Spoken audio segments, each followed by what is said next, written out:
bawal magalit.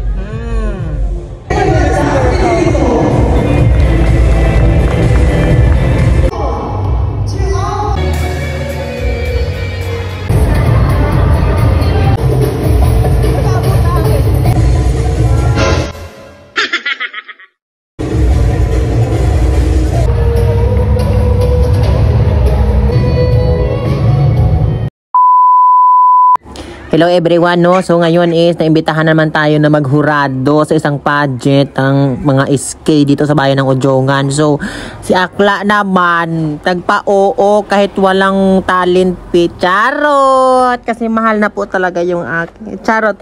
Pero I support the programs ng mga ganon dito sa amin kasi para mas mahasa yung skills ng mga Chorbanes Eklabu. Diba? Sobrang support ko sila talaga as in.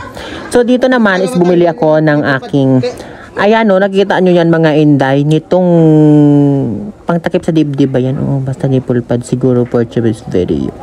So, eto may kwento muna ako kasi since itong party na to is parang celebration na rin, parang gawad pagkilala yon sa mga SK. So, kasi mag-i-end yung kanilang termino at dito, mga Inday is kailangan na nila i-turn over sa mga bagong mananalo, sa bagong mga lalaban o sakaling mananalo ng SK. Ito naman ang mensahe ko sa mga maglalaban ng SK, no? Mensahe ko lang sa inyo, no? Maglingkod ng tapat. Huwag isipin na kaya ka lumaban ng SK chairman o lumaban ka ng Eklabu Kimero Kimcho because eligibility. No, huwag mong isipin yung mga eligibility na yan kapag lumaban ka o nanalo ka. Ang isipin mo makapaglingkod ng tama, makapaglingkod to serve your community, to serve people, to serve the youth, to be a leader, to be a good leader. Huwag yan to be a good, to good kuan ng kwarta. Huwag ka lumaban ng dahil lang sa pera may sasahurin ka, be. No, that's not a good decision. That's not a good mindset. Lumaban ka dahil gusto mo magserbisyo sa bayan ba? Magserbisyo sa komunidad. Huwag yung lalaban ka dahil for the clout, for eligibility. That's very wrong mindset of being a good being a leader. Huy! Hindi ka ganyan dapat for today's video. Yan lang ang mensahe ko dyan sa mga maglalaban-laban, no? Yung iba kasi Eklabu lang. Diyos ko, pag nakaupo yun na magpakapaliga lang. Ako ayon nga dun sa akong teacher.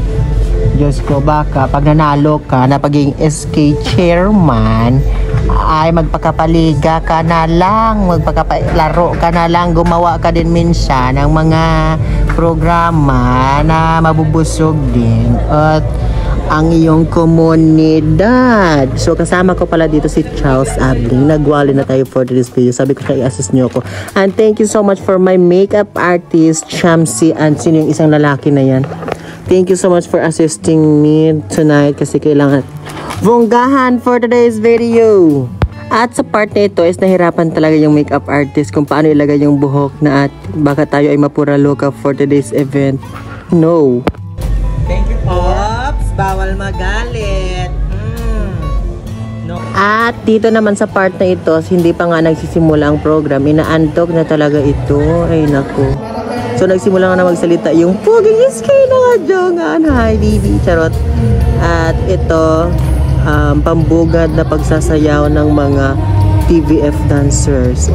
Kung sino may mga gusto magpasayaw sa kanila, may mga party, special celebration, pwede na sila i-rent the TVF, the V-Factor Dance Squad, Chorbanes. Lumabas na nga yung mga kandidata, pero nakita ko yung mga kandidata, mas maganda pa ako sa kanila. Lamang lang talaga sila sa ligo, ganun. So dito naman, grabe, sobrang natuwa talaga ako kasi I support the event, basta support kang event ng mga kabataan, not only the kabataan. Pero dito nagalit ako kasi nga dito sa pagpakilala sa akin, interest talaga ako dito sa pagpakilala sa akin.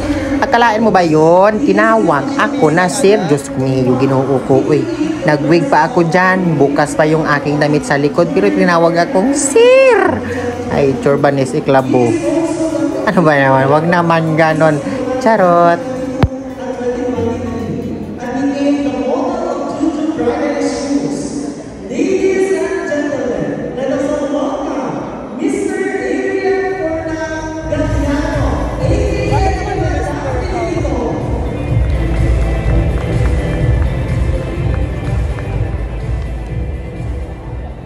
Problema lang dito, nabigatan ako sa aking hikaw kasi itong aking makeup art, nag-makeup sa akin. Pinasuot mo naman ako ng kalaki-laking hikaw.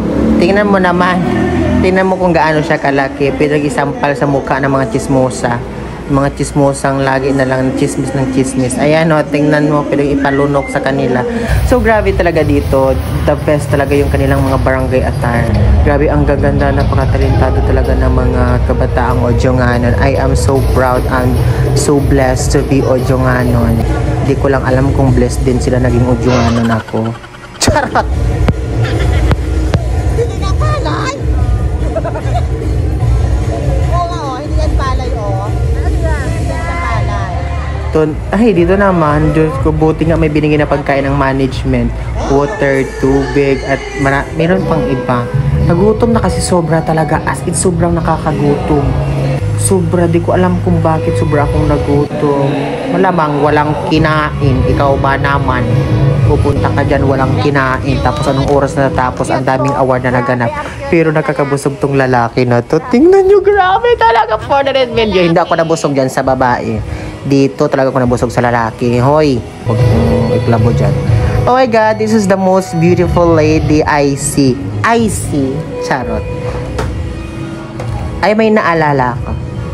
Huy, wag kang ganyan. No. Baka mag-foraldo ka for this video. So, grabe. Alas 11 na ata to sa part na to. Alas 11 na. And then, huy, inaantok ako niyan. Pero, oh my God, grabe yung smile yun. Wag kang kasya na yun. Hey, Namiyo. For me and to you. And tomorrow and the morning wake up. And finally, gusto ko nang umuwi. Pero no, syempre, ex-senador ako. Syempre, mag-award kami, mag-award ako. Ay, syempre, kailangan kong ipakita yung damit ko na bukas sa likod, no? Para yung mga inggitera. Ay, yan na naman. Uy, for the word of the day is inggitera. Grabe naman to si Kuya, hindi naman lang ako inalalayan. Grabe naman siya. Parang nagtatampo niya tuloy ako. So, yung inspired ko na damit is parang yung babaeng sumakay sa eroplano tapos napadpad sa isang isla. That is what we call the island girl.